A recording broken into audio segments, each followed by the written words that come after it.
su palabra, nuestro alimento diario. Dulce como la miel, verdadera y poderosa. En ella hoy encontrarás su propósito y sus planes de bien para ti. Estás en el lugar donde te conviene estar. Bienvenido a Casa del Padre. Muy buenas noches, hermanos, Dios les bendiga. Es un gusto para mí estar con ustedes nuevamente y de vuelta en Casa del Padre. Hemos estado disfrutando de las prédicas que estuvieron en el Aviva Weekend a través del pastor Omar Herrera, y esta vez volvemos nuevamente a las enseñanzas con una nueva serie que va a bendecir mucho nuestra vida. ¿Crees o vives la palabra? ¿Qué es más importante? ¿Qué es lo que nos va a llevar a vivir una vida genuina de fe y de bendición en este camino con el Señor? Y para empezar a introducirnos en este tema, quisiera que fuéramos al libro de Santiago, porque toda esta nueva serie vamos a abundar acerca de este libro de Santiago. Vamos al capítulo 2, versículo 14. Y dice así: hermanos míos, ¿de qué aprovechará si alguno dice que tiene fe y no tiene obras? ¿Podrá la fe salvarle? Una pregunta que puede ser polémica si nosotros estamos acostumbrados a leer que la salvación no es por obras, sino que es por la fe. Sin embargo, aquí Santiago nos habla acerca de una fe que parece no presentar obras, y él hace esta pregunta: ¿podrá la fe salvarle? Hay que entonces entender a quién les está hablando y por qué les está hablando, y por qué es importante que nosotros encontremos en este párrafo la respuesta a esa pregunta: ¿estoy creyendo o viviendo la palabra? Para empezar, este libro tiene varios temas que a lo largo de la serie vamos a estar tratando, los más importantes, sin ir descuidando ciertos aspectos de la vida cristiana. Pero todos estos están dirigidos precisamente a la vida cristiana, y vamos a encontrar también exhortaciones directas que también van a estar dirigidas a un carácter que todo cristiano, que todo creyente, hijo de Dios, debe tener. Santiago, que era pastor de la iglesia de Jerusalén y que lo fue por 30 años, estuvo trabajando con el pueblo judío. Y cuando él escribe en esta carta, él escribe a los judíos esparcidos por varias regiones, que fueron esparcidos producto de persecuciones. Ahora, estos judíos eran personas que estaban muy arraigadas a una fe basada en las obras, pero las obras de la ley de Moisés, olvidándose así de las obras que una fe genuina puede llegar a producir en la vida de alguien. La razón por la cual fue escrita esta carta fue a causa precisamente de los cristianos judíos que dependían demasiado de esta fe. Había un cierto arraigo de los judíos hacia la fe en ese sentido de la ley mosaica. Todo lo que ellos tenían que hacer era cumplir las obras que mandaba la ley para alcanzar la salvación. Por eso para muchos judíos les costaba mucho confiar en Jesús, porque a través de Jesús se cumple toda la ley, y ya no hay nada que hacer para añadir a esta salvación que Jesús nos da por gracia. Para ellos era muy difícil abandonar todas esas costumbres, tradiciones y obras que ellos estaban acostumbrados a hacer, pero la mayoría de veces también fallaban, porque había un esfuerzo sobrehumano con tal de cumplir esta ley. Pero también estaba el otro punto: personas que de pronto dijeron: ok, la fe y eso es todo, creo y ya está, asunto terminado. A partir de aquí, a como me lo están diciendo, la vida no puede fallar, las tentaciones no deben llegar ni causar nada en mi vida, la vida tiene que ser perfecta. Pero de pronto se empezaron a olvidar de la práctica, o sea, de las obras que la fe produce. Y Santiago les escribe por esta razón, para corregir este problema que estaba causando, o que podría incluso conducir a un desastre en la vida personal y espiritual de los cristianos. Muchos de nosotros, y más adelante lo vamos a tratar, pero para que vayamos entendiéndonos en toda esta introducción, que podamos ver que muchos de nosotros estamos tratando, seas cristiano o no, en algún momento de nuestra vida tratamos de llegar a un buen destino, tratamos de hacer una vida buena, tratamos de ser buenos padres, buenos hijos, buenos amigos, buenos trabajadores, buenos estudiantes. Sin embargo, por mucho que nos esforcemos, terminamos fallando. Y todas las cosas que intentamos controlar, terminamos perdiéndolas a causa de actitudes que no podemos dejar en nuestra vida, actitudes que afectan a la familia, actitudes que afectan en lo personal.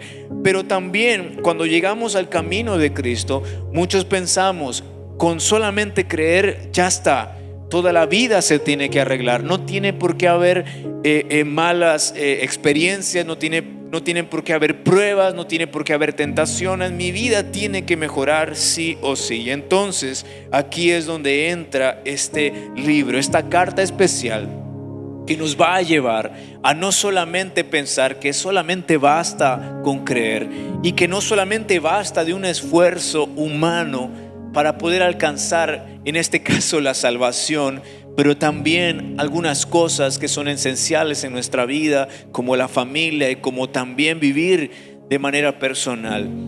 ¿Cuál es ese problema? El problema de solo creer, número uno.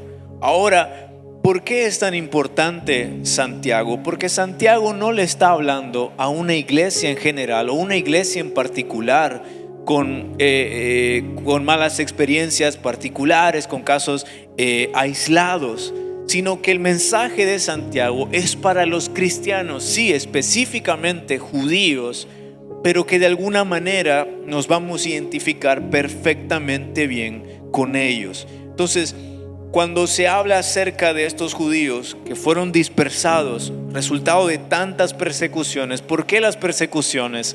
Porque todos ellos, ninguno creía en Jesús, lo veían pero no aceptaban que era el Mesías. Sin embargo, cuando ellos le dan un voto de confianza a Jesús y dicen, ok, creemos que Él es el Hijo de Dios y aceptamos y empezamos a creer esto, a partir de ahí las persecuciones ya no solamente son para los gentiles, personas como nosotros que no somos del linaje de Israel pero que creímos en Jesús, ahora también los van a perseguir a ellos, a los judíos. Y eso es una vida difícil. Entonces muchos son dispersados y Santiago les empieza a hablar a ellos a través de esta carta, pero también a nosotros. Entonces quiero que también entiendas que al ser judíos, ellos saben perfectamente como nadie acerca de la Escritura. Cuando hablas de la Escritura para los judíos, solamente es el Antiguo Testamento. Judíos que no creen en Jesús, que no aceptan que Él es el Hijo de Dios, para ellos la Escritura solamente es entonces el Antiguo Testamento. Nada de lo que se ha escrito después cuenta para ellos como Escritura, porque Jesús no tiene validez para ellos. Pero aquellos que sí creyeron en Jesús, entonces todo lo que está después del Antiguo Testamento ahora para ellos también se vuelve Escritura. Pero por muchísimo tiempo los judíos estuvieron arraigados a la ley de Moisés y con todo el esfuerzo humano tratan de cumplir con las obras de la ley. Por eso se les dificultaba confiar en Jesús. No creían que solamente por ser salvos por gracia y por fe en Él y todo. Ellos se preguntaban, pero ¿qué hay de las cosas que nos mandó Moisés a hacer? Ya no hay que hacerlas. ¿Estás seguro que con solo creer en Jesús es suficiente? Muchos tenían ese problema. Entonces, a partir de ahí, Santiago empieza a tratar esto con ellos y les dice en el capítulo 2, del versículo 8 al 10, dice: si en verdad cumplís la ley real, conforme a la Escritura, amarás a tu prójimo como a ti mismo, bien hacéis. Pero si hacéis acepción de personas, cometéis pecado y quedáis convictos por la ley como transgresores. Porque cualquiera que guarda toda la ley, pero ofendiere en un punto, se hace culpable de todos.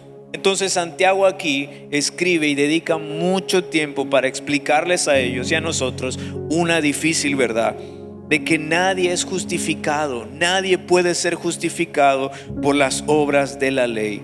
Él les declara que aun si ellos hicieran su mejor esfuerzo tratarán de buscar esa salvación tratando de guardar todas las leyes y rituales, lo cual es imposible de hacer.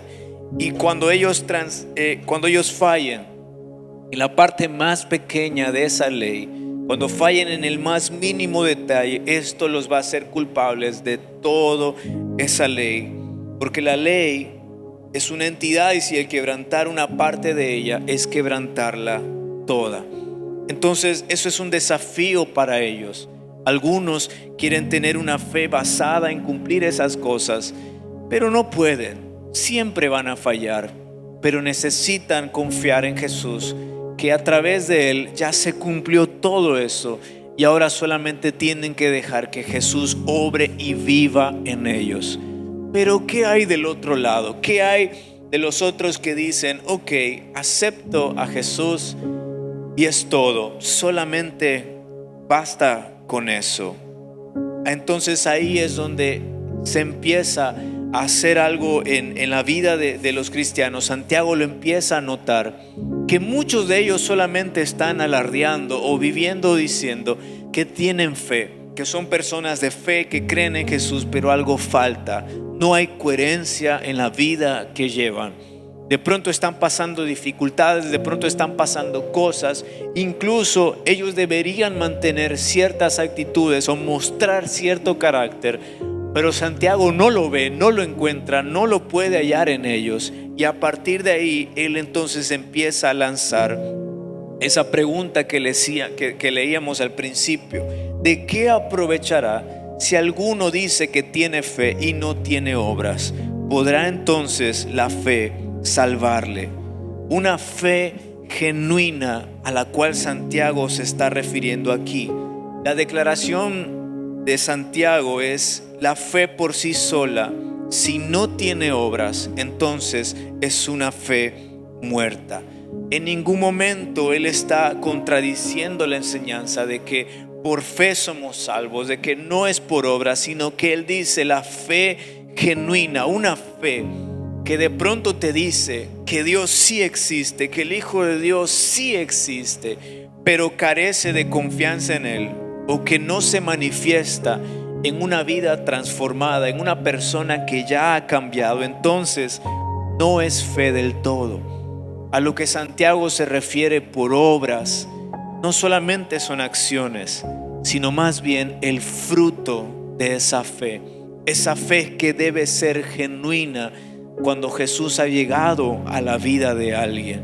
Entonces él nota y sabe que muchos cristianos judíos, pero también nos pasa a nosotros, están pasando ese problema, que todos están hablando de la fe, de la fe, de la fe, y Santiago tiene que mostrarles que eso realmente no es la fe. Entonces cuando él pregunta, ¿podrá la fe salvarle?, no se está refiriendo a la fe genuina. Santiago lo que hace referencia a esa pregunta es: ¿podrá ese tipo de fe, esa clase de fe sin obras, sin una transformación, podrá salvarle, podrá llevarle a algún lado, podrá incluso acercarlo a Dios? Porque realmente cuando la fe está, esos frutos son inevitables. Cuando Jesús está en la vida de alguien, es imposible que su vida no sea transformada, que su entorno sea afectado. Y Santiago está viendo todas estas cosas, y él necesita que ellos entiendan, y que nosotros también entendamos, que no solamente basta con decir voy a creer y voy a esperar que de ahora en adelante todo en mi vida mejore. Voy a creer y voy a esperar que todo cambie. En algún momento las cosas nos van a empezar a alcanzar. ¿A qué cosas me refiero? Cuando solamente estamos creyendo, pero no dejamos que Jesús viva en nosotros, para el enemigo es muy fácil tumbarnos y destruirnos en el camino. Porque todos en algún momento nos vamos a encontrar con lo que Jesús decía: en el mundo tendréis aflicciones, pero confíen que yo he vencido al mundo. Jesús en ningún momento niega una especie de perfección en la vida. En ningún momento niega las tribulaciones, las dificultades que tanto cristianos gentiles y judíos estaban enfrentando. todos en el libro de Santiago, en todos esos problemas que él trata, muchos de ellos tienen que ver con tentaciones, algunos de ellos tienen que ver con tribulaciones, con dificultades. Pero se está dando cuenta que la mayoría de ellos, a pesar de decir que tienen fe y que Jesús se supone que está a través de ellos esparcidos por todas esas regiones, no hay indicios realmente de que Jesús esté presente en la vida de ellos.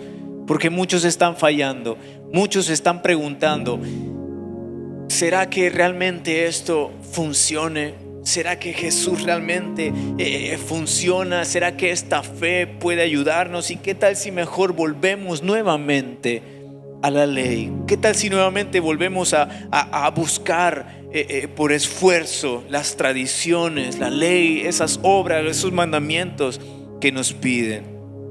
Y entonces a partir de ahí empieza ese reto de parte de Santiago, no solamente a los judíos, también a los gentiles, también a nosotros. Si alguien posee fe genuina por Cristo para salvación, tiene entonces que demostrarla. Entonces, todos nosotros, los que hemos creído, todos los que hemos creído en el Señor, que Él es, y que la fe se ha despertado en nosotros, sí o sí necesitamos vivir la palabra. Ahora, el apóstol Pablo, una parte muy interesante, él habla acerca de la escritura con el pueblo, con los judíos, y también hace mención, cuando él dice la escritura dice, él cita un versículo en Deuteronomio que ahorita mismo no recuerdo, pero después él cita una frase de Jesús, donde él dice: el obrero es digno de su salario.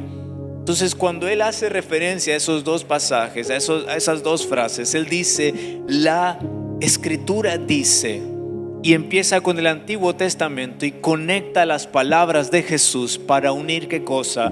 La escritura, la palabra, para decirle a los judíos que lo que ellos consideran la escritura realmente debe ser considerado las palabras de Jesús, porque Él mismo es la palabra, Él mismo es la escritura. ¿Qué tiene que ver esto con todo lo que estamos hablando? Porque si hablamos acerca de vivir la palabra, lo que realmente debemos vivir es a Jesús mismo. Como Pablo decía: ya no vivo yo, quien vive en mí ahora es Cristo. La escritura, la palabra completa, con autoridad. Él es la escritura en nuestra vida. Toda nuestra mente tiene que ser transformada por Jesús. Muchos de nosotros como cristianos a veces nos llenamos la cabeza de versículos, nos llenamos la cabeza y aprendemos de muchas maneras, cientos de versículos. No sirve de nada si nuestra mente no es transformada. ¿Qué es lo que Jesús quiere? Que nuestra mente sea transformada, que nuestra vida sea transformada a través de la escritura, y Él es el único que puede hacerlo. Por eso no solamente puedo creer y ser un oyente más de la palabra, tengo que vivir sí o sí la palabra. Tengo que dejar que Cristo viva en mí. Ahora, ¿qué es lo que yo debo buscar? Y con esto quiero ir cerrando esta introducción en este miércoles. ¿Qué es lo que yo debo buscar entonces? Por ejemplo, hay 3 cosas por la cual yo sé que muchos nos acercamos a Jesús, o quizá 3 situaciones o maneras en las que muchos nos acercamos a Jesús. La primera, no necesariamente en ese orden, pero sí he encontrado que estas 3 siempre están. La primera, por encuentro. A veces uno le dice a un amigo, a un familiar: vamos a la iglesia, vamos al grupo, vamos, y a veces de tanta insistencia te dicen: está bien, vamos. Y cuando llegan se encuentran con Jesús. La vida no les estaba yendo tan mal, no tenían ninguna necesidad, simplemente fueron por cumplir y se encontraron con Jesús. Creían una verdad para esa tarde, pero conforme pasaron las horas de pronto empezaron a creer en el mensaje del Evangelio y encontraron ese día a Jesús. Y de esa manera se acercaron a Él y Jesús se acercó a ellos. La segunda, y la mayoría se acerca a Jesús por esto, es por necesidad. ¿Qué pasa? Que muchas veces tomamos decisiones, ciertos hábitos, ciertas adicciones rompen a la familia, rompen el matrimonio. Algunos se acercan ya con una familia rota, algunos se acercan ya con la familia a punto de caer. Algunos nos acercamos a Jesús por enfermedad, por problemas económicos, sabiendo y pensando que a lo mejor podemos intentarlo con el Señor. A lo mejor Él puede sacarnos de todo esto, y Él con mano poderosa y milagrosa nos muestra que sí, que Él es todo lo que necesitábamos. Pero está el otro sector, aquellos que buscan acercarse a Jesús por bienestar propio, o quizá porque es lo único que les falta en su vida. Aquel joven rico que decía: lo tengo todo, ¿y qué me hace falta para ganar la vida eterna? Solamente el joven rico veía esta vida como un plus. La vida eterna era algo como la cereza en todo ese pastel, lo único que le faltaba. Tenía un amigo que precisamente se acercó al Evangelio, y por eso le empezó a ir bien en todo. Le iba bien en el matrimonio, en la familia, le iba bien en el deporte, estaba logrando muchas cosas. Y él me escribe y me dice: fíjate que todo me está saliendo bien, sin embargo quiero estar bien en lo espiritual, me hace falta eso y quiero llegar a la iglesia. Yo le dije: está bien, ven. Y entonces así conoció a Jesús. Sin embargo, de pronto le empiezan a llegar pruebas, no sabe qué hacer y deja que todo se le venga abajo. Y lo último que se le empezó a desmoronar fue la familia. Ahí es donde él pasa a ser de los que ahora necesita a Jesús por necesidad, y Jesús aprovecha eso para tener un encuentro real con él. Ahí yo me doy cuenta de quién era mi amigo, me doy cuenta de cuáles eran sus costumbres con la familia, cuál era su actitud hacia su esposa. Y entonces yo le empiezo a decir: mira, esto es básicamente todo lo que te está afectando, esto es lo que rompió tu familia, esto es lo que está pasando y pasando. Necesitas a Jesús, no nada más porque es lo único que te falta en la vida, no nada más para que te sientas bien contigo mismo y vuelvas a casa y digas: wow, está todo en orden. Lo necesitas porque tienes que ser transformado, y tu familia necesita ver eso. Es ahí donde él no empieza a fallar, no empieza a faltar a ninguna reunión, y poco a poco su vida empieza a ser transformada a un nuevo hombre de familia, un nuevo padre de familia, un nuevo deportista. Todo empezó a ser nuevo, a tal grado de que Jesús lo transforma, y muchos a su alrededor empiezan a acercarse y le dicen: no sabemos qué es lo que te pasó, pero quisiera algo de eso. Y él no tiene manera de explicarlo, solamente sabe que Jesús le ha cambiado la vida. Y él dice: solamente empecé a llegar a la iglesia y todo empezó a cambiar. A como él podía, empezaba a orar por sus compañeros, por sus amigos. De esa manera se van dando cuenta que Jesús es necesario en la vida. ¿Qué tienen en común todas estas personas, estos tres grupos de personas? Que en todos Jesús va a estar sí o sí, y que en todos, en cualquier momento, vamos a pasar tribulación, pero lo único que puede mantenernos es Jesús, la palabra en nuestras vidas.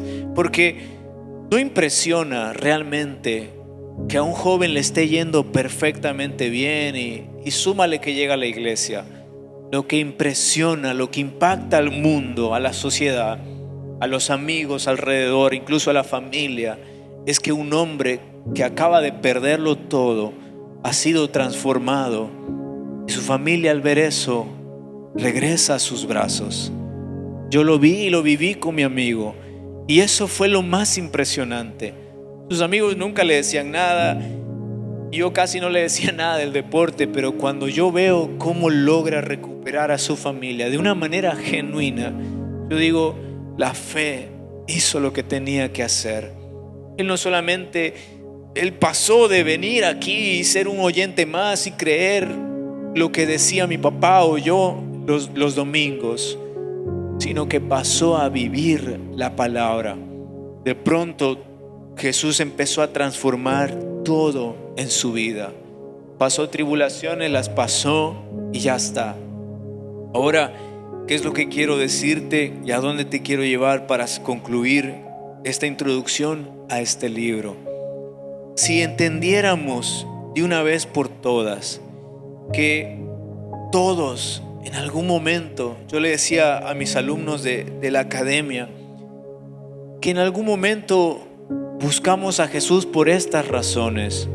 Y es lindo porque llega un momento donde tú dices: yo quisiera ser un buen padre, yo quisiera ser un buen esposo, quisiera ser un mejor estudiante, quisiera ser un mejor trabajador.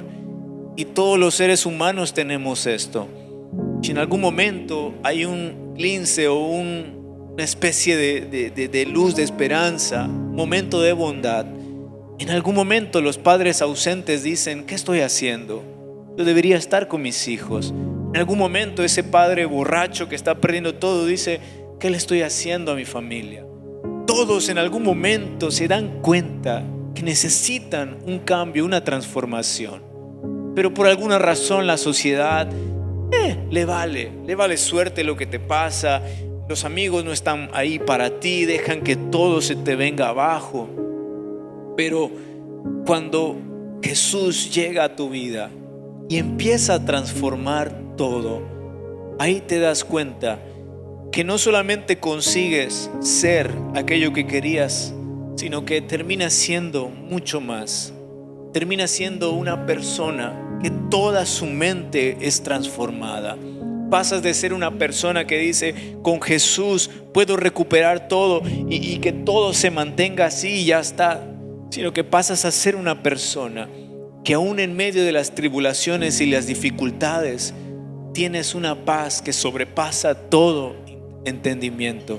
Una paz que mientras el mundo considera paz, que todo se mantenga a como tiene que ser, sin ninguna falla, sin nada malo, sin ninguna pérdida. Un hombre que ha sido transformado dice: no importa, aún en medio de todo esto, confío en Jesús. En medio de las persecuciones, confío en Jesús. Recupere lo que perdí o no lo recupere, yo confío en Jesús y en la vida que Él me ofrece. Por eso yo tengo que reconsiderar si solamente estoy aquí porque creo o estoy aquí porque he creído y también quiero vivir la palabra en mi vida. ¿Sabes qué va a suceder? Grandes cambios, no solamente en tu vida, sino que todo el entorno va a cambiar. Porque imagina en una sociedad donde todo mundo es, no lo sé, ladrón, todo mundo busca ganancias deshonestas, y de pronto Dios llega a poner a alguien ahí, en ese círculo, alguien transformado, alguien honesto. ¿Qué va a pasar? Todo el mundo se va a escandalizar, todo el mundo va a chocar con esos ideales, con esa manera ¿y por qué viene temprano todos los días dejándonos mal a nosotros? ¿Y por qué no hace las cosas que nosotros hacemos? ¿Qué está pasando? Es algo que nunca antes habían visto. ¿De qué se trata? ¿De una disciplina? ¿De unas pláticas? ¿De qué se trata? ¿A qué tipo de alcohólicos anónimos lo han llevado? Que de pronto ya no quiere estar con nosotros, de pronto rechaza lo que le ofrecemos de manera tan simple y tan sencilla. ¿Qué ha pasado? Lo único que ha pasado es Jesús en la vida de Él. Esa es la verdadera fe. Una fe que tiene sí o sí que demostrar frutos de una vida transformada. ¿Qué tenían en común los judíos que decían: no, para nosotros es muy difícil confiar en Jesús? Confiamos más en las tradiciones, en las obras. Que puede que tú quieras intentar vivir esta vida bajo tu propio esfuerzo. Puedes intentar volver a ser un buen padre. Puedes intentar ser un padre presente. Puedes intentar volver a ser el esposo que tu mujer siempre ha soñado y necesitado. Puede puedes intentarlo por tus propios esfuerzos, o puedes simplemente decirle al Señor: Señor, quiero que tú me ayudes, quiero vivir la palabra, quiero que tú vivas en mí. Porque todo lo que he intentado hacer hasta el día de hoy no ha funcionado. Ha sido solamente disciplina, pero que al día siguiente fallo. Ha sido simplemente algo que yo me comprometo a hacer, pero sigo cayendo en esos hábitos, sigo bebiendo, sigo siendo un mal estudiante, sigo gritándole a mis padres. No sé qué pasa. Jesús necesita vivir a través de ti. ¿Qué quieres hacer? ¿Creer o vivir la palabra? Porque Él es la palabra. Todo lo que está ahí se va a hacer realidad en tu vida, y todo va a ser transformado. Y créeme, no solamente hallarás esa salvación que todos anhelamos, sino que podrás hallar verdadera paz. Vas a poder sobresalir en todas esas tentaciones que día a día has estado fallando quizás. Vas a poder recuperar mucho más de lo que has perdido. Pero necesitas sí o sí que esa fe genuina, la fe en Jesús, se despierte y viva en ti. Así que para comenzar esta serie, yo quiero que cierres tus ojos ahí donde estás y le digas al Señor conmigo: Señor, ya no quiero ser un simple oyente de tu palabra. Yo creo en la Escritura, creo en los versículos que a diario medito, en devocionales, en la Biblia, en el grupo. Creo en todo eso. Sin embargo, me ha costado, y creo que es porque he intentado hacerlo solo. He intentado ser disciplinado por mi propia cuenta, por mi propio esfuerzo. He intentado hacer esto solo. Incluso muchas veces he esperado que tú soluciones todo. Pero cuando llegan las tentaciones caigo. Cuando llegan las tribulaciones, dudo de ti. Y me pregunto, como algunos se han preguntado: ¿para qué confiar en el Señor? Muchos han dicho que desde el día que te conocieron, parece que la vida se hizo más difícil. En algún momento también lo he pensado, y por eso quiero pedirte perdón. Quiero realmente empezar a vivir la fe genuina, esta vida asombrosa contigo, una vida donde sí es posible cambiar, una vida donde sí es posible, a través de mi confianza en ti, ser transformado. Que todo lo que no he podido hacer, el ser una persona que yo deseo convertirme, sé que es posible a través de ti. Ya no quiero solamente creer, ya no quiero solamente escuchar, quiero vivir la palabra, quiero vivirte a ti en todo el esplendor. Quiero conocerte y ser transformado de una manera genuina, natural y preciosa. Ayúdame a que todos aquellos que amo y que he lastimado y que necesito recuperar puedan ver una fe genuina, una transformación grande en mi vida. Padre, bendice a todos los que están haciendo esta oración. Que a partir de hoy comience un nuevo tiempo en sus vidas, donde podamos enfrentar toda situación con una fe genuina, y que permitan que esos frutos de esa fe salgan. Muchas veces podrá ser difícil, muchas veces va a ser contradictorio a lo que creemos o como pensamos actuar, pero confiaremos en ti, y que esta fe genuina produzca lo que tiene que producir en nosotros. En el nombre de Jesús, amén. Amén.